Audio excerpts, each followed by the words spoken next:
Okay, let's unpack this. We're diving deep into a hidden reality of the real estate world. It's a truth many investors just kind of accept as the cost of doing business. Landlord burnout. If you're an investor, you know the cycle. You sign up for this promise of passive income, right? But somehow you end up trapped in this exhausting reactive loop. Constant turnover, chasing late rent, and, stressing over emergency repairs at 3 in the morning. What's so fascinating here, and what our source material really gets into, is that the real failure isn't the investor's work ethic. The failure is the model, the traditional high-churn rental market.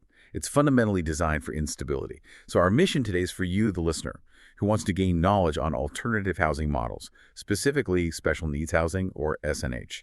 These are models that deliberately prioritize stability, structure, and purpose over that traditional uncertainty. So we're really looking at a fundamental shift in how people view their assets, moving from reactive management to, well, proactive structure. And the core insights we're drawing from today come from award-winning real estate investor Robert Flowers. He's the founder of Flowers and Associates. And we know many of you are already familiar with Robert. He was a previous guest on this deep dive.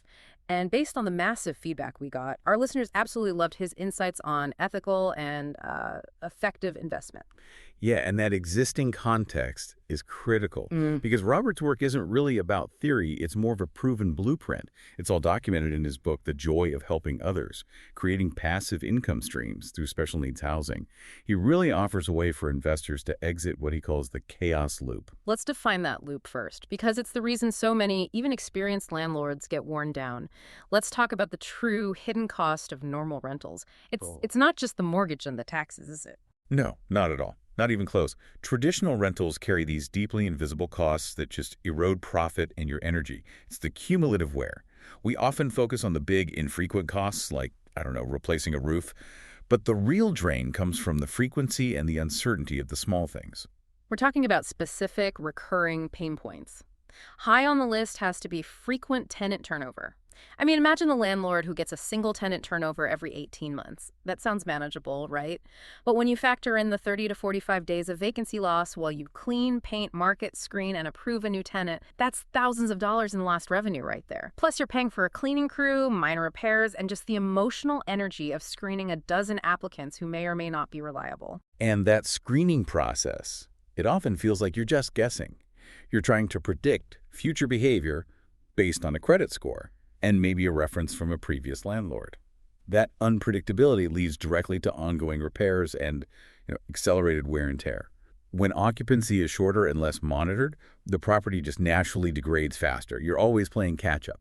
I think the most taxing element, though, and the one that really drives burnout is the emotional fatigue. The source material highlights how landlording often just devolves into full-time crisis management. It's that constant tension of waiting for the next phone call. Is it a leaky faucet, or is it a major plumbing disaster? Is the rent check going to clear this month?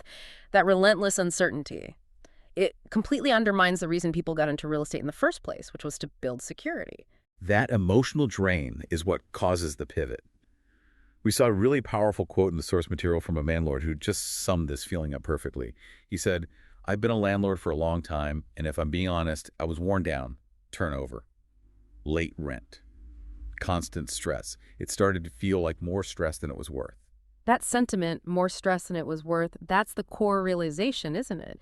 The issue wasn't the asset itself, but that the traditional model leaves way too much dependent on highly variable human behavior. Exactly. When the reliability of your property care and your income is unpredictable, the investor starts looking for models that engineer stability into the system. They need to replace the chaos with structure.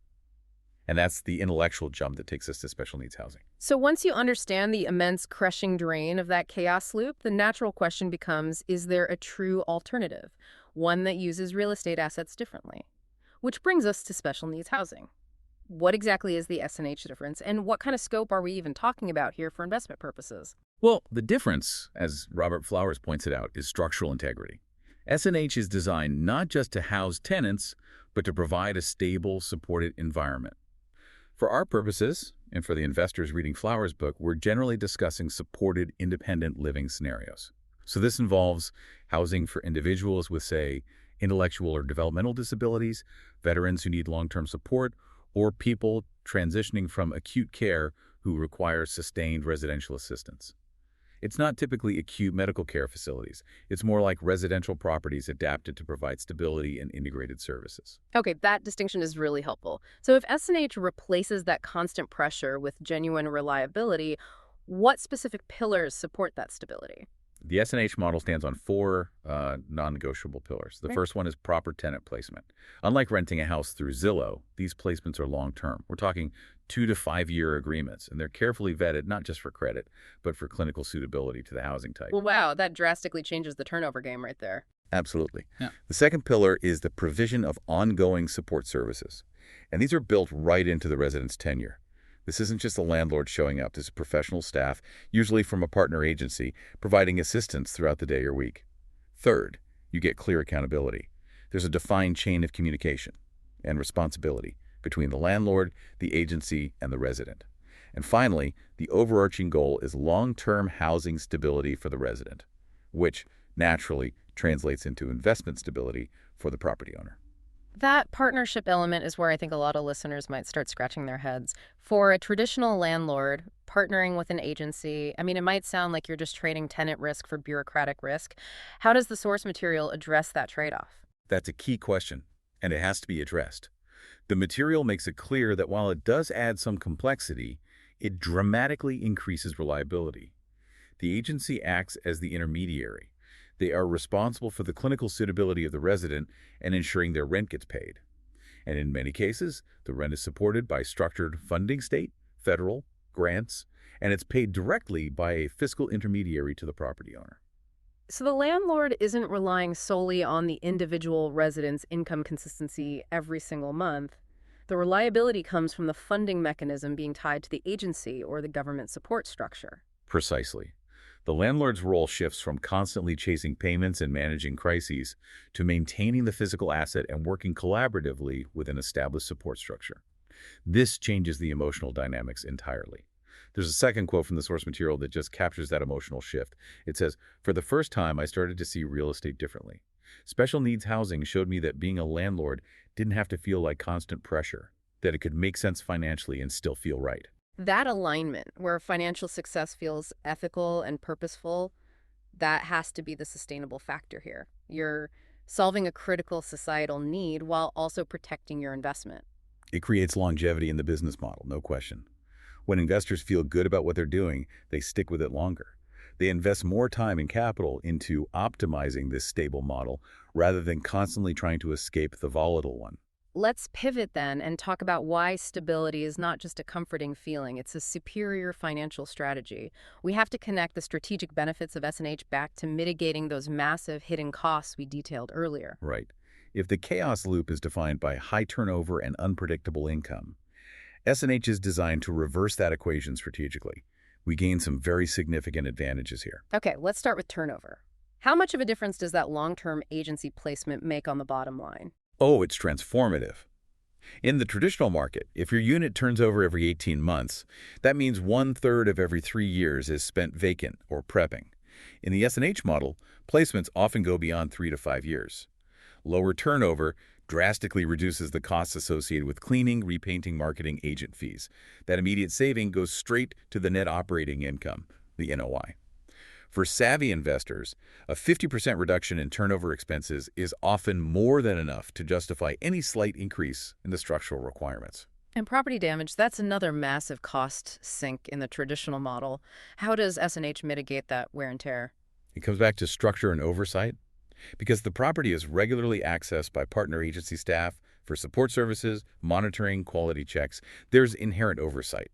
Things don't escalate unnoticed. A small leak doesn't become a massive mold issue because the agency staff is there every week or even daily to make sure the environment is safe and well-maintained for their client. The communication is just clearer than in an isolated rental situation. And that structure also feeds into predictable income. If the rent is flowing from a governmental or organizational funding source, that is vastly more reliable than waiting on an individual tenant's paycheck. Absolutely. It removes the single most stressful variable from the cash flow calculation. You know when the rent is coming, and you know it will be consistent for the term of the agreement. You are basically substituting individualized risk for institutional reliability. On top of that, there are clear expectations for everyone involved. The whole system is built on reliable communication, established protocols. It replaces the guessing game of traditional renting.